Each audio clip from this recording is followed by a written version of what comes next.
8th class के प्यारे विद्यार्थियों, हमारा चैप्टर चल रहा था 18 टोपी। टोपी में हम गौरा और गौरी के प्रयत्नों के बारे में पढ़ा। कैसे एक चिड़िया और चिड़ी अपने प्रयत्न कर कर के एक रूई के फह से दुनिया के पास जाके, कोरी के पास जाके, बुनकर के पास जाकर और दर्जी से अपने इन सभी को अच्छी कीमत देकर मनुहार करके विनम्रता से अपने काम को करवाते हैं।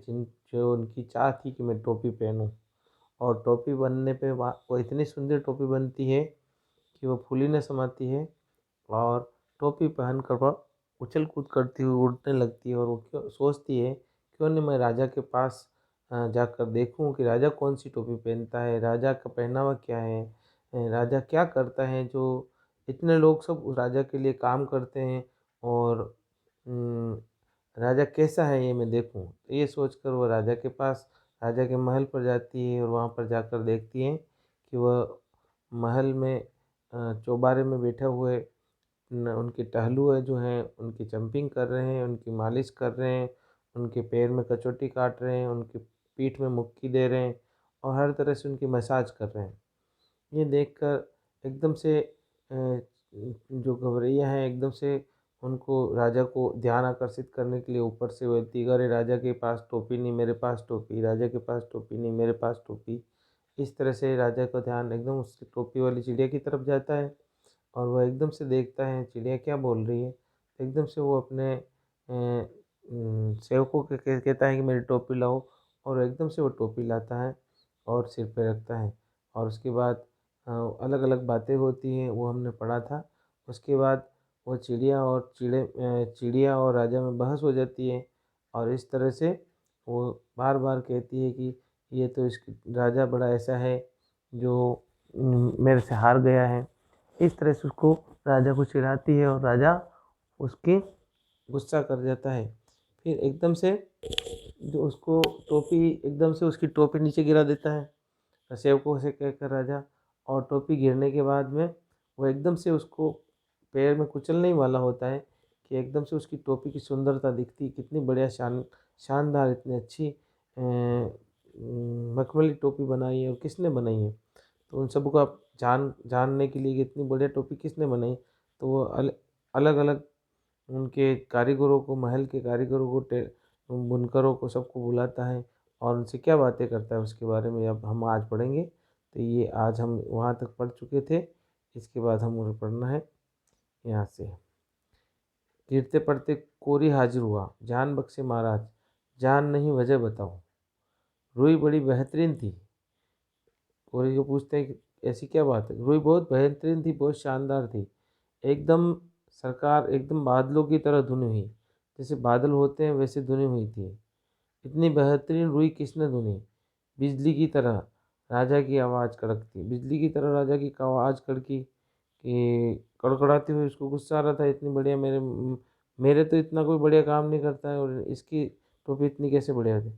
हाँफते छाती पीटते दुनिया हाजिर हुआ।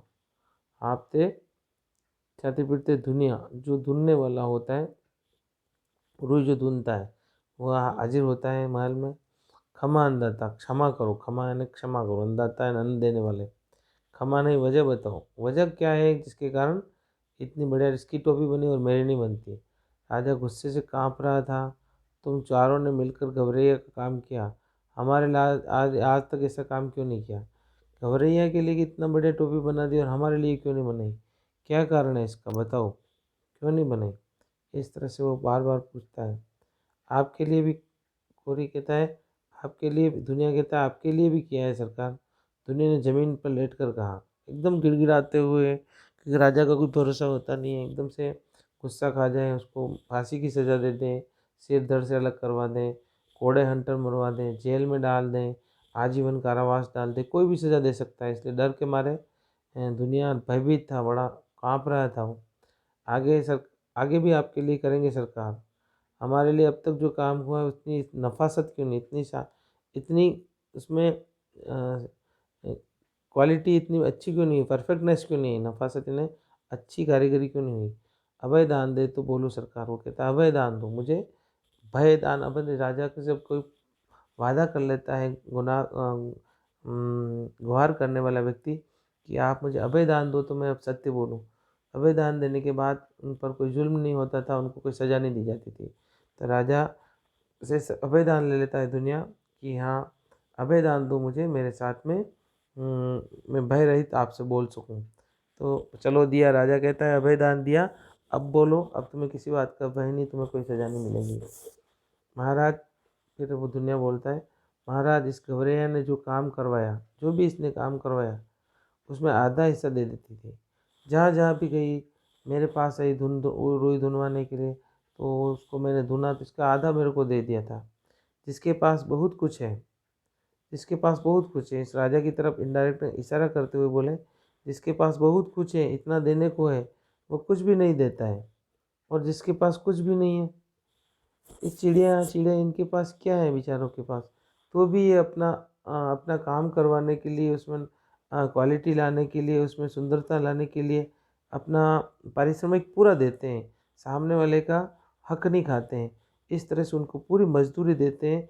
इसलिए पूरी मजदूरी देने के कारण क्या हुआ कि जिनके पास कुछ नहीं है फिर भी वो आधा दे रही थी, इसलिए इसके काम में अपने आप नफासत आ गई।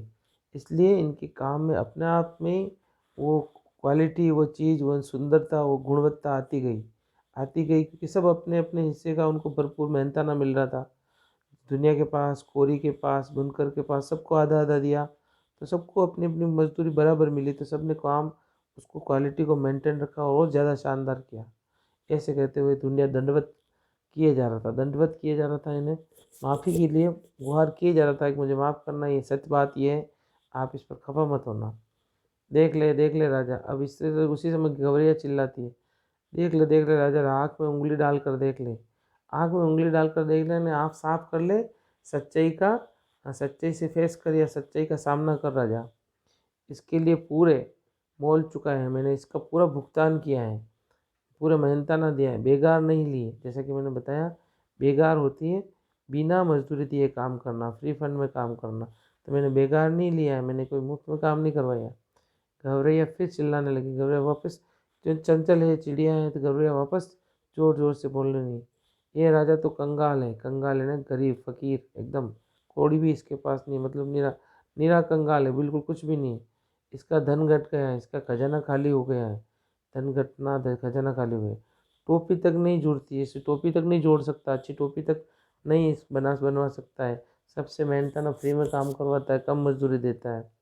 तभी तो इसने मेरी टोपी छीन ली, तभी तो इसने मेरी टोपी छीन ली है, अपने सेवकों के कहकर मेरी टोपी छीन लेकर लगाना चाहता है। इस तरह से उसको उलाना देती है, उसको आर्ग्यूमेंट करती है, उस पर अपना क्रोध दिलाना चाहती है, सच्चाई बताना चाहती है। चिड़िया होकर भी उसको सच्चे से फेस करा दी। तो राजा वाकई अकबका रह गया, अकबका रखना है ना, घबरा गया, एकदम से आश्चर्य में डूब गया कि ये क्या, अब क्या करूं मैं। एक तो तमाम कारीगरों ने उसकी मदद नहीं की, एक तो उसकी तमाम कारीगरों ने उसकी मदद नहीं की, दूसरी उस टोपी के सामने उसकी टोपी कम सूर थी, दूसरी जो उसकी चिड़िया की जो टोपी थी उसके सामने राजा की टोपी कम सूरत थी, इतनी इतनी परफेक्ट नहीं थी, इतनी बढ़िया सुंदर और अच्छी नहीं थी, नफासत नहीं थी उसमें। ऊपर तीसरे ऊपर खजाने की गुलती पोल, खजाना खाली है, इसको कैसे पता चल गया, इस पाखी को कैसे पता चला कि घट गया है। पाखी है ना, पंखों वाली चिड़िया। तमाम बेकार करवाने, तमाम बेकार ने दूसरे सभी, क्योंकि राजा जब चाहे अपने राज्य के में जिस व्यक्ति से चाहे उसके काम करवा सकता था, डर के मारे सब काम करते थे, बेगारी में बिना पैसे दिए काम करते थे, और जुल्म जुल्म भी सहना पड़ता था। बहुत सख्ती से लगान लेने पर सब लोगों से, जनता से, वहाँ के लोगों से बहुत सख्ती से लगान टैक्स लेते थे, टैक्स लेना, और बावजूद राजा का खजाना खाली का खाली रहता था। इसका कारण क्या था, इतने ऐशो आराम, इतने लश्करी, इतने लवाजमे का बोझ खजाना संभाले तो भी कैसे, क्योंकि राजा के मंत्री थे, उनके लघुए पगुए थे, और आगे पीछे चलने वाले जो सलाहकार थे, चेले चपाटे थे, राजा के जितने भी चमचे थे, यूँ कह सकते हो आप, जो उनके इर्द गिर्द रहते थे, वो सब ऐशो आराम से रहते थे। वो लश्करी हैं, उनके लवाजमा गाड़ियाँ हैं, रथ हैं, घोड़े हैं, और भी कितने संसाधन हैं उनके, आगे पीछे घूमने वाले सैनिकों के टुकड़ी है, ऐसे घूम जान जाते थे, लश्करी लवाजमा इसको कहते हैं। जैसे अभी नेताओं के पीछे लवाजमा चलती, 10-10 20-20 गाड़ियाँ, 5 स्टार होटल रहते हैं, एरोप्लेन यात्रा करते हैं, उसी तरह का राजाओं के भी उस तरफ साफ ठाठ था। वो सब होता खर्चा पब्लिक पर है, आम जनता पर बोझ पड़ता है। तो आम लवाजमे का बोझ खजाना तो संभले कैसे, खजाना खाली हो जाता है, जो टैक्स लेते हैं वो सब खजाना इन लोगों पर खर्च हो जाता है। इस तरह से वह कहता है राजा अपने मन की बात। तब करे तो क्या करें। तमाम लोग निकल आए थे, तमाम लोग तमाशा देखने, अनोखा तमाशा हो गया था एक महल के चार दीवारी पर, वो चौबारे पर तमाशा देखने आए, तमाशा सा हो गया था। मंत्री हौले से कहा, हौले से धीरे से मंत्री ने कहा, यह मुंहफट तो महाराज को बेपर्दा करके ही रहेगी। यह बेपर्दा करना है ना, रहस्य खोलना, भेद खोलना। ये मुंहफट चिड़िया है, मुंहफट इन बड़बोली बकबक करने वाली है, ये सब अपनी पोल खोल देगी, बेपर्दा कर देगी बात। बेपर्दा राजा तो खुद घबरा रहा था, राजा करे तो क्या करे, घबरा गया। अब इसके सामने इस चिड़िया से कैसे झंझट मोल ली। झट से बोल पड़ा, इसकी टोपी वापस कर दो, चिड़िया की टोपी, गौरैया की टोपी वापस कर दो। सिपाहियों ने कहना माना और टोपी वापस कंगूरे की ओर हवा में उछाल दी। महल का ऊपरी हिस्सा होता है, उसको कंगूरा कहते हैं। उस कंगूरे की ओर हवा में उछाल दी टोपी। सैनिकों ने तुरंत राजा की आज्ञा का पालन करते हुए गौरैया ने फिर टोपी पहन ली। झट से गौरैया ने टोपी पहन ली और उड़ उड़ कर कहने लगी, उड़ उड़ कर वापस कहने लगी कि ये राजा तो डरपोक है, ये राजा तो बिल्कुल डरपोक है, ये राजा तो डरपोक है, निरा डरपोक है, मुझसे डर गया, मुझसे डर गया। तभी तो इसने मेरी टोपी लौटा दी, वापस दे दिए, तभी तो मेरी टोपी लौटा दी। क्योंकि चिड़िया है, चुलबुली है, बोलती है, मुंह फट है, चंचल है, चिड़िया का स्वभाव है। इसीलिए कोई ज़्यादा बोलने वाला, ची ची करने वाला तो ये चिड़िया की तरह बोल के नहीं। क्यों होती है कि चिड़िया ज़्यादा बोलती रहती है, कंटिन्यू इसका काम वही होता है। तो मुंह फट है। तो एकदम से मंत्री, राजा राजा मंत्री जी को कहते हैं, कौन इस मुंह फट के मुंह लगे हो, इस मुंह मुंह लगना है ना, इसकी बातों में कौन आए, इससे क्या टकराना बातों में। क्यों मंत्री जी, राजा मंत्री को कहते, कहकर राजा अपनी टोपी कसकर पकड़ लेते हैं सिर पर और अपने महलों की ओर चले जाते हैं मुंह छुपाकर। क्योंकि राजा खुद पता चल गया था कि एक चिड़िया का मैं, चिड़िया रूपी सत्य, यानी कहने का मतलब इस कहानी में ये है कि चिड़िया जैसे, चिड़िया और चीड़ी जैसे छोटे जो जो जीव हैं, वो भी सच्चाई के बल पर राजा से दो दो मुंह हो सकते हैं, सामने सामने हो सकते हैं, और सच्चाई के द्वारा उनको भी, राजा को भी एक बार मुंह की खानी पड़ सकती है, या वो भी मुँह छुपा सकते हैं। क्योंकि जब आप अपना काम ईमानदारी और सच्चाई से करते हैं तो सब आपकी तारीफ़ करते हैं, छोटे से बड़े तक आपकी क्वालिटी, आपकी चीज़, आपकी वस्तुओं का अच्छे से बनाएंगे। लेकिन जब आपने कुछ ऐसा नाइंसाफ़ी की है या अपने राज्य के धन का दुरुपयोग किया है, तो एक चिड़िया जैसे छोटे जीव को भी आप उत्तर नहीं दे सकते हो, मुँह छुपा के भागना पड़ेगा। इस कहानी से यही सीख मिलती है। और दूसरी सीख ये भी मिलती है कि अपने काम को करवाने के लिए किस तरह से हम विनम्रता से और उनकी मनुहार करके अपने को काम को करवाएं। जैसे चिड़िया ने, गौरैया ने दुनिया से, कोरी से, बुनकर से और दर्जी से अपने काम को करवाने के लिए उनको उचित मजदूरी भी दी और उन विनम्रता से भी पैसे हैं। और इसलिए दूसरा ये भी सत्य पक्ष है इसमें कि अपने काम को करवाने के लिए अच्छी से अच्छी मजदूरी भी दी जाए। ज़्यादा मजदूरी देंगे, अच्छी क्वालिटी में काम होगा, पूरी मजदूरी मिलने पर वो काम भी मेहनती मजदूर लोग अच्छे ढंग से करेंगे और हमारे काम में अच्छी गुणवत्ता भी होगी। तो ये सब चीज़ें इस कहानी, छोटी सी कहानी को बहुत बड़ी संदेश देने वाली कहानी है। इसको हम आत्मसात करें और अपने जीवन में भी लाएं। और जब कभी हमें किसी काम, मजदूर से काम करवाना पड़े तो हम उससे बेगार न लें, उसकी मजदूरी पूरी दें, उससे विनम्रता से उसकी कारीगरी का सदुपयोग करें और उसको इज्जत दें, तो वो हमारे काम को भी अच्छे ढंग से करेगा, समय पे करेगा और हमें इधर उधर मारा मारा नहीं पड़ना पड़ेगा। इस तरह से इस कहानी को हम बहुत सीखते हैं, अच्छी बातों को जीवन में अपनाते हैं तो हमारी कितनी मुसीबतें दूर हो जाएगी, जो अक्सर देखने को मिलती है। अब इसके क्वेश्चन आंसर है वो हम देखते हैं। जैसे प्रश्न पहला है, गौरैया और गौरा के बीच किस बात पर बहस हुई और गौरैया ने अपनी इच्छा पूरी करने का अवसर कैसे मिला। तो गौरैया और गौरा के बीच आदमी के कपड़े पहनने पर बहस हुई। गौरैया का कहना था कि आदमी कपड़े पहनकर अच्छा लगता है, जबकि गौरा का कहना था कि आदमी कपड़े पहनकर कुदरती सुंदरता ढक लेता है। जितने खूबसूरती पशु पक्षियों में देखते हैं हम उनकी वो वैसे इंसानों में नहीं होती है। ये पक्षियों का मानना भी है और वाक़ई में अगर मोर को कपड़े पहना दे तो उसकी सुंदरता कितनी ढक जाएगी। तो ये बात सच सच है, उनका कहना भी एक समय तक ठीक है। दूसरा है गवरैया और गवरे की बहस के तर्कों को एकत्र करें, उन्हें संवाद रूप में लिखना है आपने।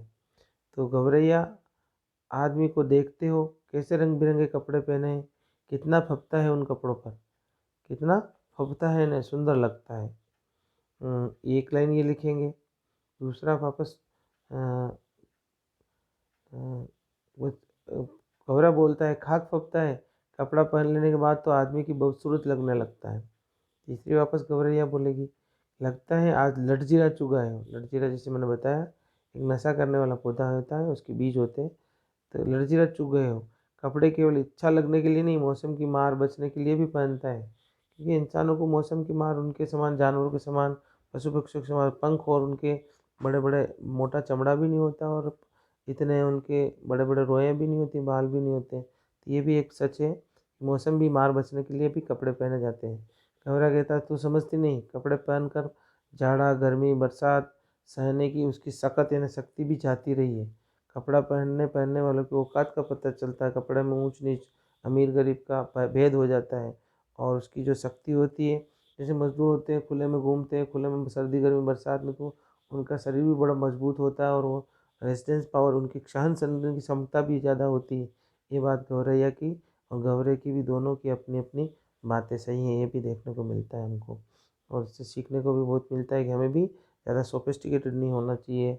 सर्दी गर्मी और बरसात में हमें थोड़ा सहन करने की उनकी शक्ति आनी चाहिए, जैसे हम उनके साथ में एडजस्ट कर सकें उनसे। अगर सर्दी में ठंड में थोड़ा काँपना चाहिए, गर्मी में उसको सहन करनी चाहिए, पसीना निकलना चाहिए और बरसात में खूब भीगना चाहिए, जिससे हमारा शरीर उस मौसमी बीमारियों से लड़ सके और उसमें ज़्यादा इम्यूनिटी डेवलप हो सके। थर्ड क्वेश्चन है, टोपी बनवाने के लिए गौरैया किस किस के पास गई? टोपी बनने का एक एक कार्य लिखें। तो गौरैया कूड़े के ढेर से मिली रुई फाहे को सबसे पहले धुनिया के पास गई। उसने रुई को धुनवाया। उसके बाद कोरी के पास सूत कटवाने गई। सूत कट जाने के बाद बुनकर के पास गई, सुंदर कपड़ा बुनवाया। अंत में बुने हुए कपड़े को लेकर दर्जी के पास गई। दर्जी ने उसे मेहनताने से खुश होकर उसकी टोपी पर 5 पूजने जड़ दिए। इन सब कार्यों के लिए गौरैया को सभी का पारिश्रमिक, पारिश्रमिक कहते हैं मजदूरी, मेहनताना, अ, उसकी लेबर दी। इस तरह से उसको पूरा पारिश्रमिक मिला और उसने टोपी बढ़िया बना दी। ये था इसका। फिर है फिर क्वेश्चन बनता है फोर्थ, ये थर्ड था। तो गौरैया की टोपी पर दर्जी ने 5 फूदने क्यों जोड़ दिए? क्यों जोड़े थे 5 फूदने? खुश हो गया था। उस मिल में आज तक किसी ने दर्जी को सही मेहनताना नहीं दिया था। राजा तक ने मेहनताना सही नहीं दिया, किसी ने नहीं दिया। तो राजा नहीं दिया, दूसरा कौन देगा? तो गौरैया ने उस उचित मूल्यता न दिया, उसको जितना मेहनत करता है उतनी ज़्यादा दिया था, उतना दिया था, जिससे खुश होकर दर्जी ने उसके ऊपर 5 फूदने जुड़ दिए। मेहनताना नहीं दिया, किंतु गौरैया ने उसके उचित मूल्यता दिया, जिससे जिससे खुश होकर दर्जी ने उसकी टोपी पर 5 फूदने जड़ दिए। सरल सीधे से अच्छे से क्वेश्चन है, समझ में आने जैसे। ये क्वेश्चन आप करें। और 18 लेसन है, उसमें से अपने 9 लेसन जो मैंने कोर्स में पाठ्यक्रम बताए, वह 9 ही चैप्टर आज पूरे हो चुके हैं। अब हम आगे व्याकरण पढ़ेंगे। अब अभी तक जितना आपको पढ़ाया है उसका सब काम होमवर्क आप काफ़ी बच्चों ने कर लिया है, कर भी रहे हो। ये लास्ट अंत वाला लेसन भी आप जल्दी से कर लें, जिससे हम व्याकरण का आगे का कोर्स कंटिन्यू कर सकें और उसका भी होमवर्क और आपको वर्कलोड नहीं हो, इसलिए इस पार्ट को जल्दी से आप रिटर्न में कर लें, लिखित में कार्य कर लें और जल्दी से जचवा दें। स्वस्थ रहें, मस्त रहें, अपने माता पिता की सेवा करें और सभी का, बड़े बुजुर्गों का कहना मानें और अपने पढ़ाई की ओर ध्यान दें। आने वाले परीक्षा हैं, अभी वापस टेस्ट भी आने वाला है, इसलिए पढ़ाई की ओर पूरा ध्यान दें। धन्यवाद।